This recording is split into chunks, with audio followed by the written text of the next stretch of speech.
आपल्याला सुरू केलेली ही गोष्ट काही जमतच नाहीये की काय असं वाटू लागतं. आणि इथेच तू चुकतोस.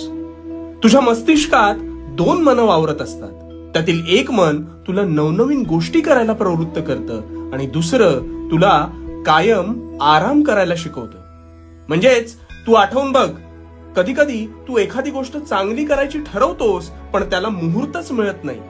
सतत उद्यापासून करू असं तुला एक आराम स्वरूपी मन सांगतं आणि तू क्षणाचाही अवलंब न करता ते ऐकतोस आणि तिथेच फसतोस. अरे कुरुक्षेत्रावर आम्ही अर्जुनाला काय सल्ला दिला होता? जो स्वतःच्या तत्वांशी प्रामाणिक राहतो तोच हे जग जिंकतो. त्यामुळे आजपासून तुला प्रगतीपथावर मार्गक्रमण करायचं असेल तर तुझ्या मनाला लागणारी वाळवी ही कधीच स्वीकारू नकोस. आणि एकदा का निर्णय घेतलास की झोकून दे. मग बघू तुझी प्रगती कशी होत नाही ते.